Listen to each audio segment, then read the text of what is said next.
Hello, hello! Je suis ravie de vous retrouver aujourd'hui pour une nouvelle vidéo recette. Alors, j'ai eu des messages en privé en me demandant pourquoi je ne faisais plus de déco, de vlog. C'est tout simplement parce que je me suis fait opérer au mois de novembre et je n'ai pas encore récupéré toutes mes capacités. Mais aussi, comme j'ai déménagé, on habite pour l'instant un tout petit appart, donc il n'y a pas vraiment de déco à refaire. Mais restez connectés, il va y avoir du nouveau. Aujourd'hui, je vous retrouve pour une recette qui est le jambalaya. C'est une recette qui vient de la Louisiane. Ça ressemble un peu à la paella, mais c'est pas vraiment de la paella. Let's go!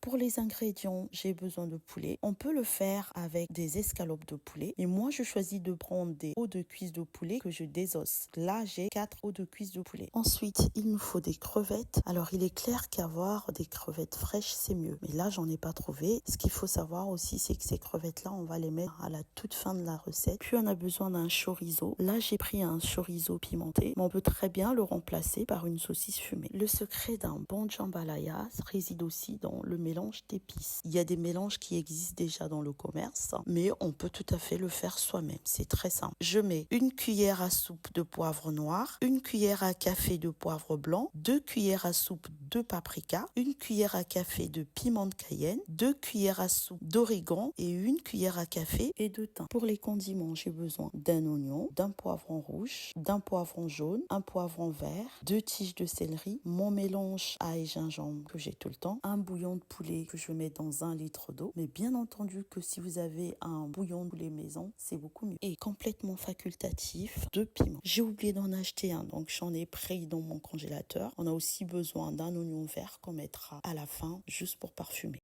Et bien entendu, du riz basmati. Et là, je vais mettre 3 verres.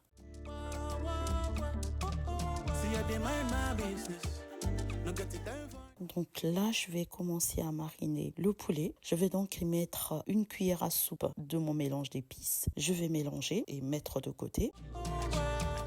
Ensuite, je prends les crevettes, donc un paquet de crevettes à 500 grammes. Donc, je vais aussi mettre une cuillère à soupe d'épices et mettre de côté. Je fais mariner les crevettes et le poulet pendant 1 heure. Ensuite, je commence la préparation. Je fais revenir mon chorizo sans aucune matière grasse parce qu'il va lâcher du gras. Donc, je vais me servir de ce gras pour faire revenir mon poulet. Une fois que j'ai enlevé le chorizo de la marmite, je vais venir faire revenir le poulet.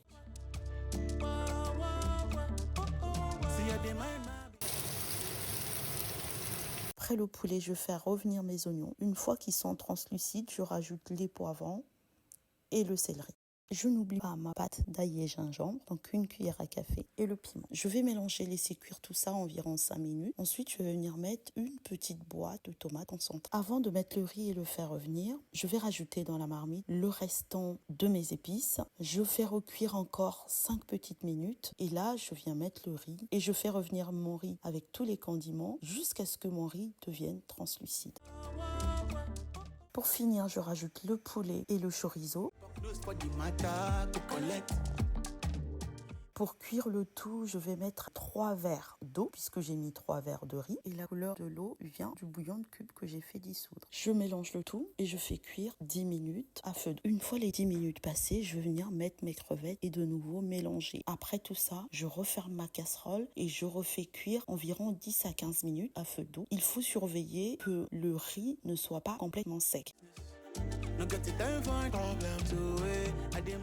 Je vais refaire cuire le riz pendant 10 minutes environ. Mais avant, je vais mettre le papier aluminium parce que le couvercle de ma casserole a un trou. Et c'est vraiment la technique pour cuire le riz à l'étouffer. Encore 10 minutes plus tard, mon riz est cuit. Je vais pouvoir me servir et passer à la dégustation. Je sens déjà que je vais me régaler.